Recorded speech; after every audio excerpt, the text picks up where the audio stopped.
예수께서 이 일 행한 여자를 보려고 둘러보시니 여자가 자기에게 이루어진 일을 알고 두려워하여 떨며 와서 그 앞에 엎드려 모든 사실을 여쭈니 예수께서 이르시되 딸아 내 믿음이 너를 구원하였으니 평안히 가라 내 병에서 놓여 건강할지어다. 아직 예수께서 말씀하실 때에 회당장의 집에서 사람들이 와서 회당장에게 이르되 당신의 딸이 죽었나이다. 어찌하여 선생을 더 괴롭게 하나이까? 예수께서 그 하는 말을 곁에서 들으시고 회당장에게 이르시되 두려워하지 말고 믿기만 하라 하시고. 아멘.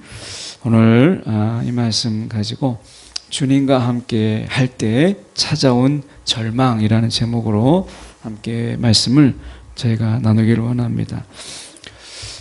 우리의 기독교 신앙이라고 하는, 우리의 신앙이라고 하는 이 부분이 늘 믿음이 있는 곳에는 늘 두려움이 있어요. 우리가 믿음이 있는 곳에 의심도 있죠.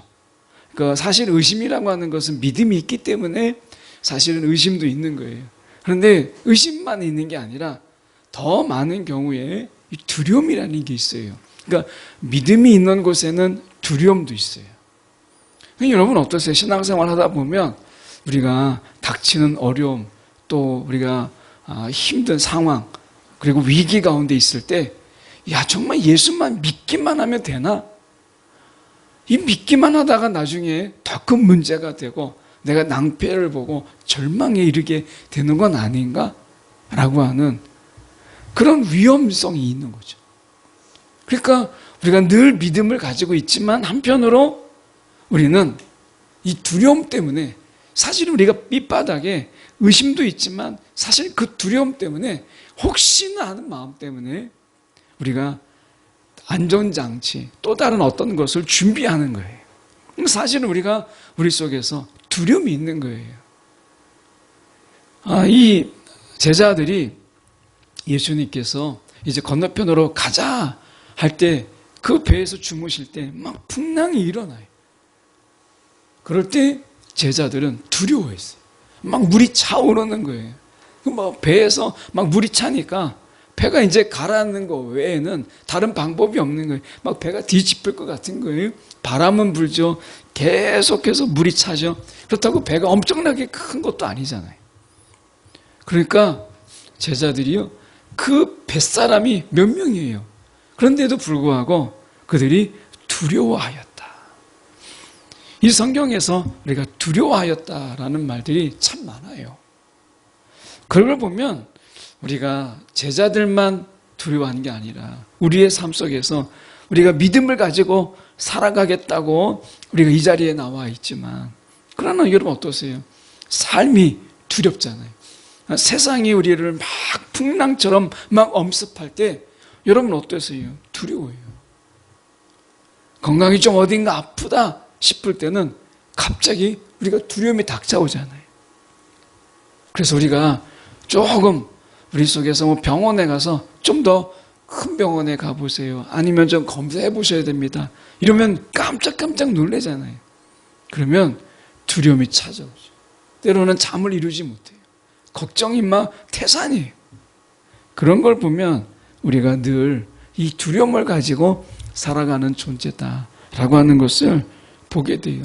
정말 두려움이 없는 믿음이 있을까라는 생각을 우리가 가지고 살아가잖아요. 그래서 우리의 신앙이라고 하는 부분은 두려움과 믿음이 막 뒤범벅되어 있는, 이게 믿음인지 두려움인지 믿음인지를 잘 모르는, 그래서 우리가 야, 정말 믿음이 있다고 말할 수 있나? 이런 생각을 가질 만큼 우리의 신앙은 두려움과 믿음이 막 뒤범벅이 되어 있어요. 여러분, 두려움이 없는 믿음으로 우리가 살아가기를 원하지만 실제로는 우리의 삶 속에서 우리가 삶에 대한 두려움, 미래에 대한 두려움이 왜 없겠어요? 우리가 내일 일도 모르고 사실 5분 앞도 모르는 우리의 삶 아니겠어요? 그런데 두려움이 없다면 거짓말이죠. 왜 두렵지 않겠어요? 그래서 우리가 때로는 두려움이 너무 커질 때, 야, 너 정말 내가 믿음의 사람이라고 말할 수 있나? 뭐 이런 생각이 우리 가운데 막 밀려오잖아요. 이것은 너무 당연한 거다. 예. 저와 여러분만의 문제가 아니라 신앙 안에서 우리는 이 문제를 가지고 살아요. 아마 우리가 살아가는 내내 우리의 삶 속에서 믿음의 생활을 하지만 이 두려움을 완전히 떨치지는 못할 거예요. 다치지는 않을까? 뭐 우리 가운데 병을 얻을지 않을까? 뭐 이런 두려움 있잖아요. 여러분 혹시 아마 우리가 이제 한 해 한 해 이렇게 세월이 가면서 나중에 정말 나이 들 때 정말 건강하게 내가 마지막까지 주님을 기억하면서 그렇게 어떻게 보면 모든 거 다 잊어버리고 가족도 몰라보고 이런 두려움이 있지 않아요? 그런 의미에서 보면 우리가 이 두려움과 믿음은 우리 안에 공존하고 있다 라고 하는 부분을 먼저 우리가 생각해 보면서 오늘 성경 속에 나와 있는 인물들도 마찬가지였어요. 자, 그 부분 속에서 우리가 등장인물이 둘이 나옵니다. 하나는 회당장 야이로고요. 하나는 혈루증 앓는 여인이에요. 물론 이 혈루증 앓는 여인을 다른 기록에서는 실명이 베로니카라고 이름이 나와 있지만 사실 성경 속에서는 한 무명의 여인으로 나와요. 그러니까 한 사람은 야이로고 어쨌든 전설 속에 나오는 이름 베로니카라고 하는 한 여인이 나와요. 성경 속에서는 혈루증 앓는 한 여인이 무명의 여인이에요. 이 두 인물을 저희가 볼 때 이 두 인물 속에서 어떤 두려움이 있었는가? 오늘 우리는 그런 두려움을 가지고 우리도 역시 살아가고 있지 않는가라는 생각을 좀 해보면서 먼저 회당장을 보면 이 회당장이라고 하는 것이 회당장에 있는 이 도시는 아주 작은 도시, 잘해야 우리가 한 몇백 명 되는 그런 아주 작은 도시에 그런 당시엔 도시가 작았잖아요. 그러니까 이 회당장에 있는 지금 살고 있는 도시는 아주 작은 도시예요. 그런 속에 몇백 명 되는 그런 도시에 회당장이 한 두세 명 정도 있습니다. 많으면 3명, 적으면 2명이에요. 그러니까 이 회당장은 아주 뭐 높은 고위직이거나 아니면 뭐 굉장히 어떤 힘이 있는 이런 사람이라고 말하기는 좀 어려운, 그러나 그 몇백 명 안 되는 속에 한 두세 명 정도 되는 회당장이니까 많은 사람들이 그의 얼굴을 알고 그 사람이 누구인지를 아는 그런 인물이죠. 그러다 보니까 이름이 금방 알아요. 야이로라고 하는 이름을 우리가 실명으로 거론하죠. 이 작은 도시 속에서 그의 이름은 다 웬만한 사람이면 거의 다 알았어요. 그런 인물이에요. 근데 그 인물이 어떤 상황이냐면 이 회당장이라고 하는 것은 정치적인 부분 속에서 휘말리거나 막 누구 인기에 막 어떤 사람들 군중에 막 환호를 받는 사람들 속에서 약간 거리를 띄우는 것이 그의 삶의 철칙이에요. 회당장이라고 하는 것은 일종의 어떤 거에 휘말리지 않고 한 걸음 뒤에 물러서서 그냥 바라보고 막 지켜만 보는 그런 삶의 습관을 가진 자들이 보통 회당장 그 일을 맡아요. 그 회당장의 위치가 또한 그런 위치예요. 근데 예수님은 어때요? 많은 사람들의 소문이 그 속에서 있고 많은 사람들이 뒤따랐어요. 보통 때 같으면 이 회당장은 그 예수님께 나아가지 않아요. 이 회당장이 어떻게 했느냐? 앞에 본문에서 보면 예수님의 발 앞에 엎드렸다고 이야기해요. 뭐 큰 도시는 아니더라도 그래도 몇백 명이 알아보는 이 회당장이 예수님의 그 발 앞에 엎드리는 이런 일을 그가 해요. 보통 때 같으면 어림도 없는 이야기예요. 그를 예수님의 발 앞에 엎드리게 한 다급한 일이 무엇인가? 그 두려움이 무엇인가? 라고 하는 것은 그의 딸이 이제 죽게 되었어요. 12살 된 딸이 이제 죽게 되었어요. 12살 딸이라고 생각해 보세요. 여러분 얼마나 이뻐요.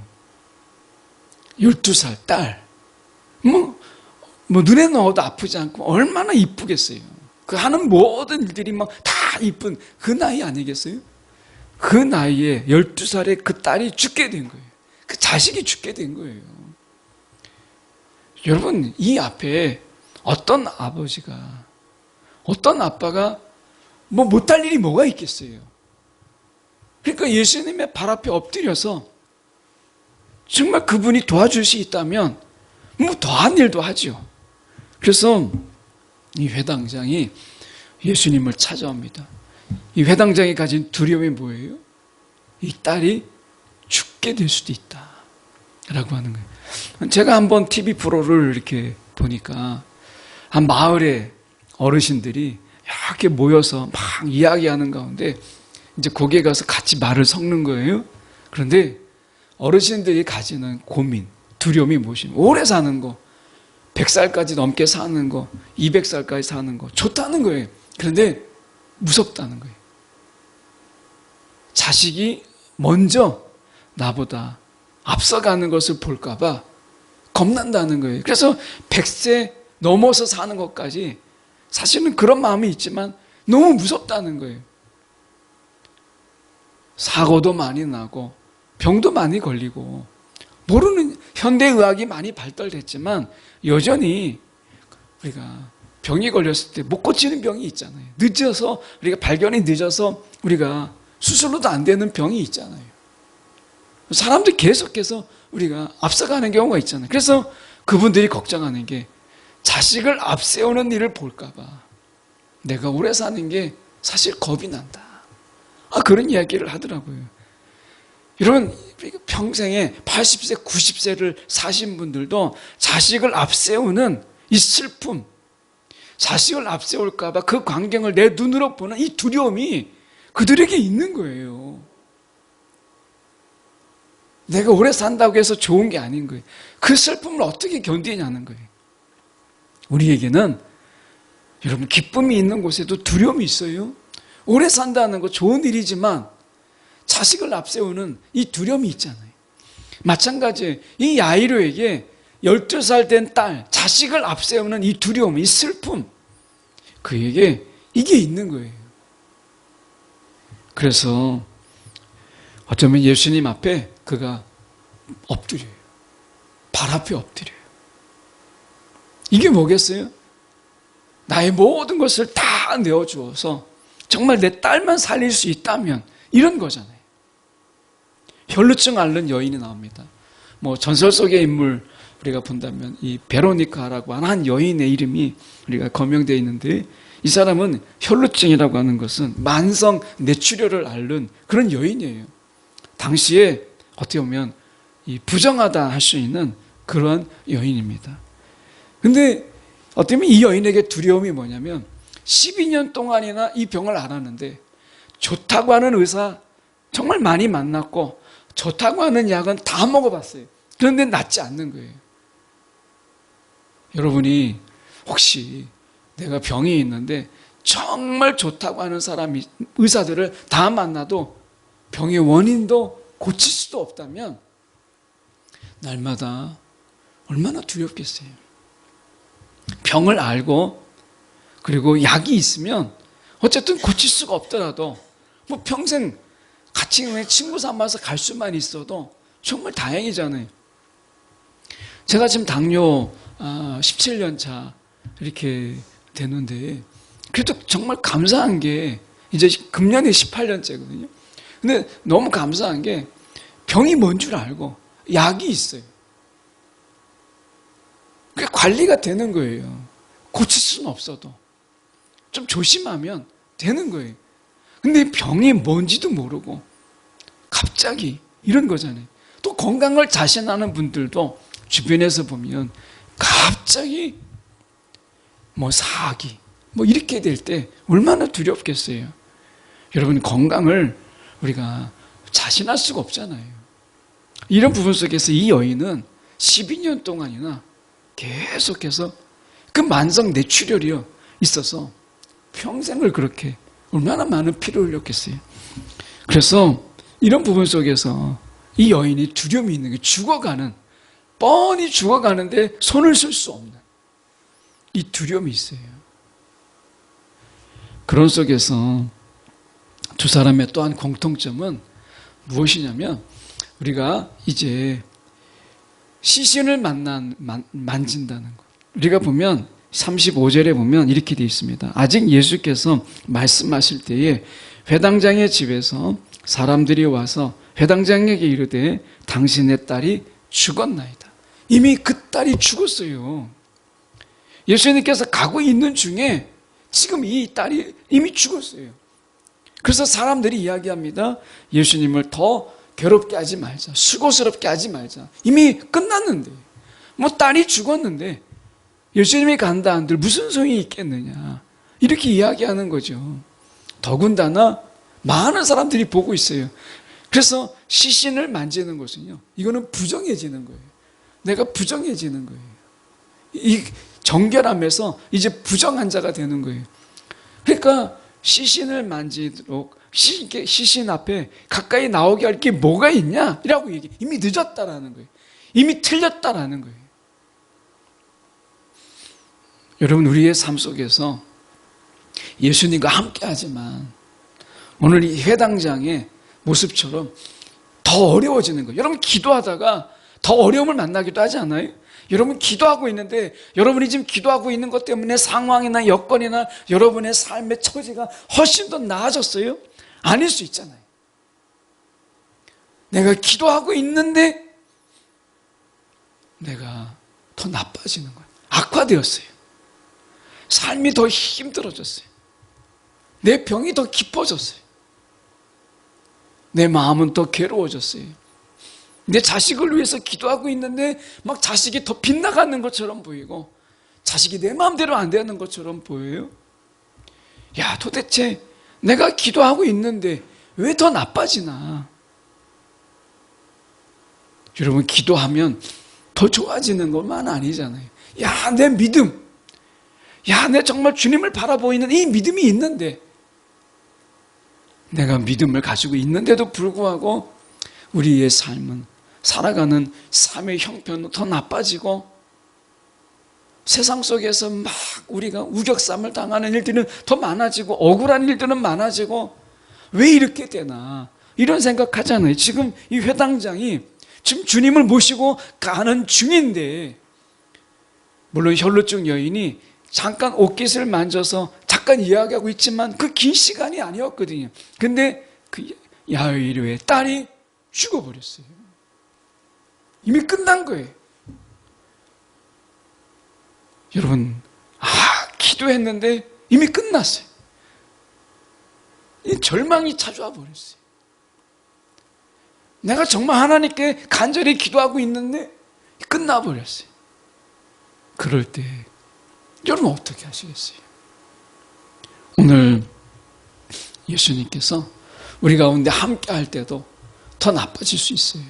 이 혈루증 앓는 여인, 내 몸에서 피가 흘러요. 그러면 부정한 자예요. 그러면 그건 어떻게 되느냐? 내가 부정하다 레위기 13장 45절에 우리가 외치기를 부정하다 할 것이요. 사람들 앞에서 내가 부정하다 하고 외치고 다녀야 돼요. 근데 그거 감추었어요. 감추고 예수님의 옷깃을 만졌어요. 그러면 예수님이 부정해지는 거거든요. 예수님을 부정케 만든 거예요. 그러면 예수님은 그 누구도 만질 수가 없어요. 예수님은 격리돼야 돼요. 예수님을 격리시킨 거예요. 코로나가 그런 거잖아요. 누군가를 내가 전염시키면, 감염시키면 그 사람도 격리가 돼야 돼요. 그 예수님의 사역을 회방한 거고 예수님의 사역을 막은 거예요. 예수님이 지금 부정하다고 해서 격리를 해야 돼요. 그런데 이 여인이 예수님의 옷자락을 만져요. 나의 부정함으로 예수님을 부정케 한 거예요. 이 여인이 지금 이 율법을 어기는 문제였어요. 예수님을 부정케 하는 그런 일을 그가 한 거예요. 만약에 발각되면 이 여인이 어떤 집단의 사람들 속에서 어떤 우리가 모욕을 당하고 그리고 어쩌면 생명에 위협까지 느낄 수 있는 굉장히 중요한 문제였어요. 정말 두려움이 있는 문제였어요.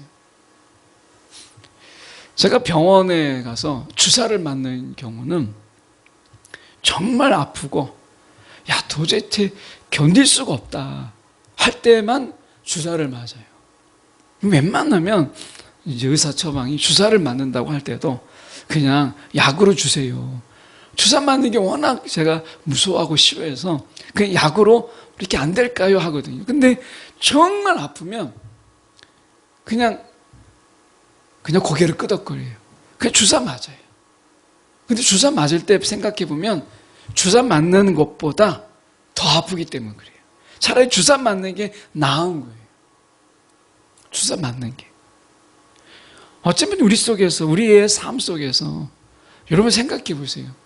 큰 두려움, 우리 가운데 엄청난 그 두려움이 우리 가운데 있을 때 내가 정말 주님 앞에 엎드리고 내가 많은 사람들이 나를 부정하다 할지라도 예수님의 옷자락을 만지는 것이 낫다 싶을 때 두려움이요. 때로는 예수님 앞에 우리를 인도해요.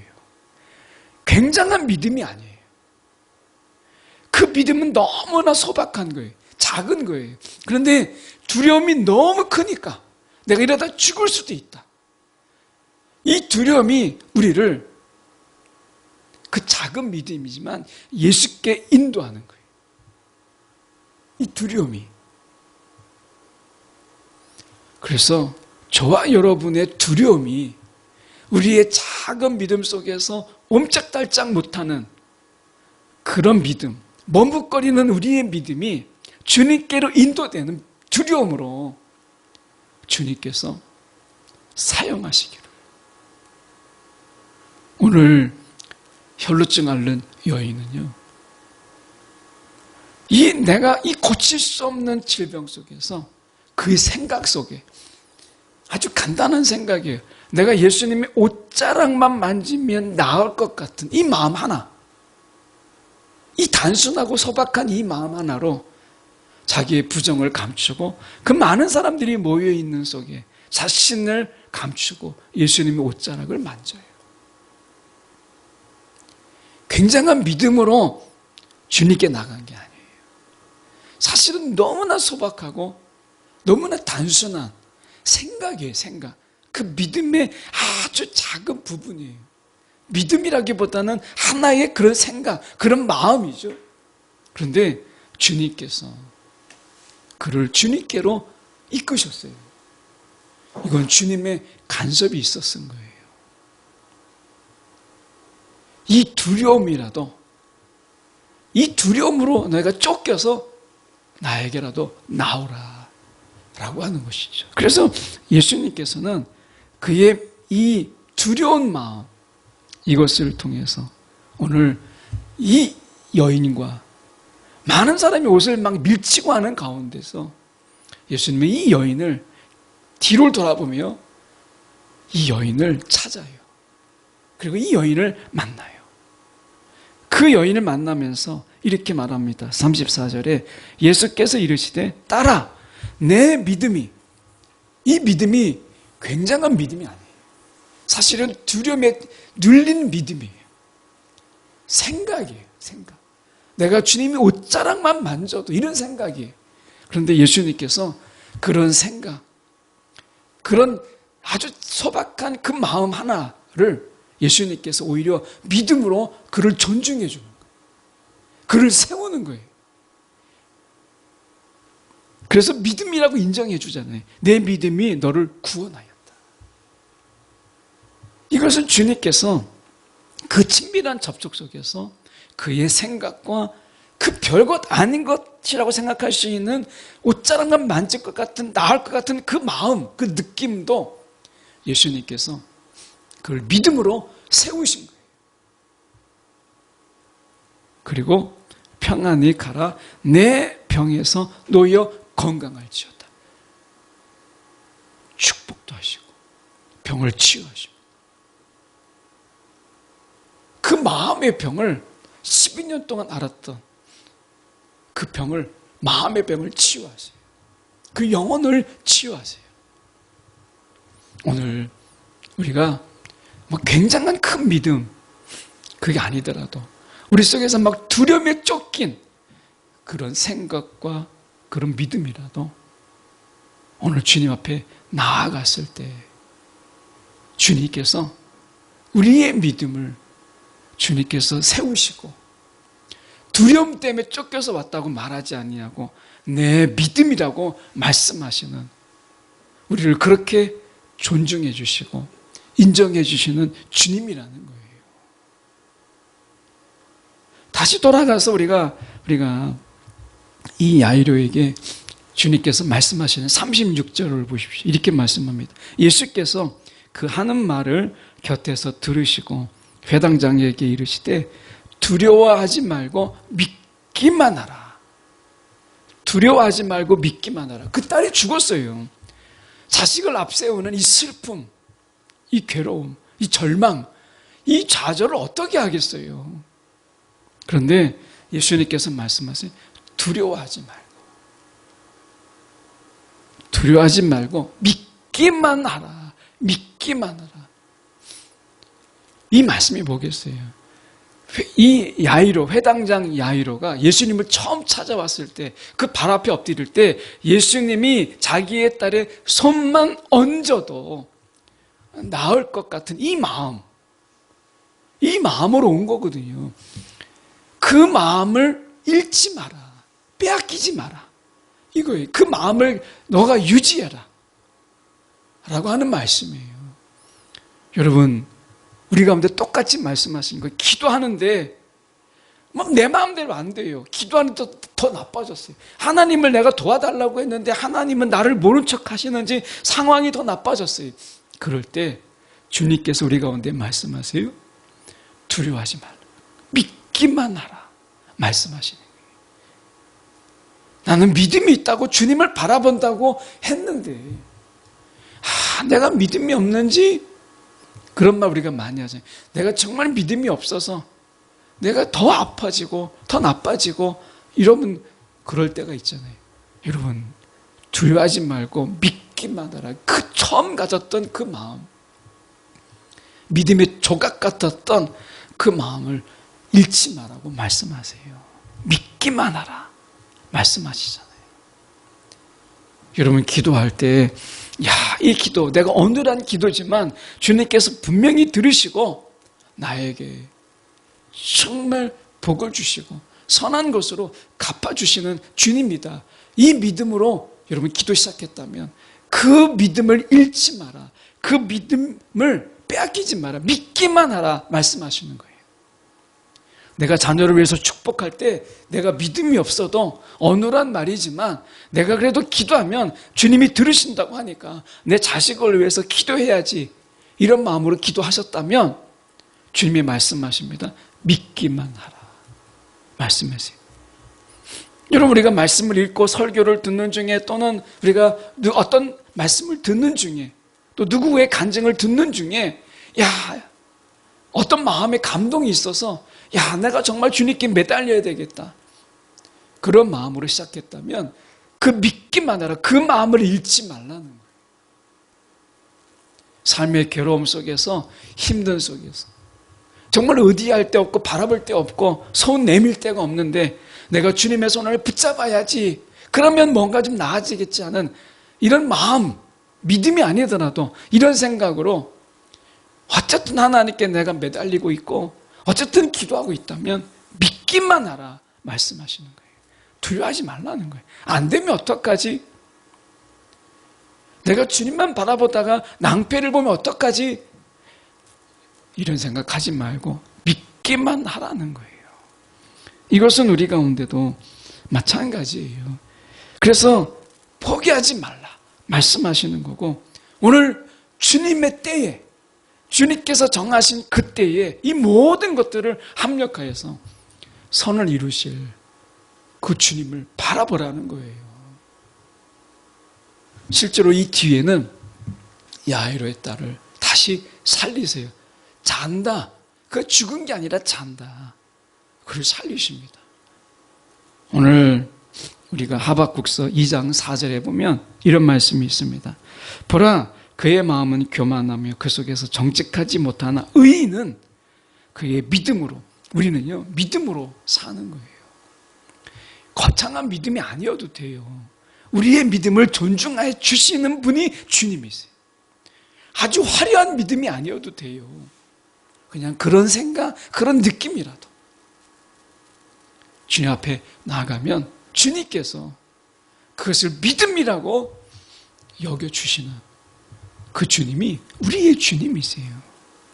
믿음으로 우리를 살아내게, 믿음으로 말미암아 살아라, 이렇게 보면 살리라고 말하잖아요. 믿음으로 말미암아 살리라, 믿음으로 살게 하시는 분이 주님이세요. 누가복음 17장 6절의 말씀에 보면 겨자씨 한 알만한 믿음이 있었더라면 이렇게 말씀하시거든요.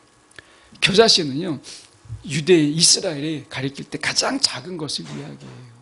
오늘 겨자씨 한 알만한 믿음, 여러분 이 믿음만 있어도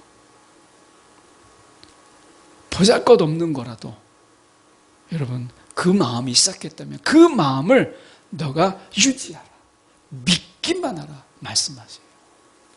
잘했다 말씀하시잖아요. 신명기 31장 6절에 보면 강하고 담대하라, 두려워하지 말라 말씀하세요. 여러분 두려워하지 마세요. 우리가 사실 굉장한 믿음이 아니기 때문에 늘 우리 가운데 두려움이 있어요. 가장 큰 두려움은 주님만 바라보면 되나? 이런 생각이 있잖아요. 저도 순간순간 어떨 때는 야, 지금 내가 주님만 바라보라고 설교하지만 정말 주님만 바라보면 되나? 뭐가 나오나? 이런 생각이 들 때가 있거든요. 근데 말씀을 보면 다시 여호수아 8장 1절에 말씀하시잖아요. 이건 개인적인 거예요. 여호수아에게 이르시되, 저와 여러분에게 이르시되 두려워하지 말라 말씀하세요. 여러분, 두려움이 있는 게 너무 당연한 거죠. 그런데 믿기만 하라, 두려움의 순간에 믿기만 하라, 이 말씀이 우리 속에 외쳐지고 들려지는 주님의 음성이 되기를 간절히 소망합니다. 기도하겠습니다.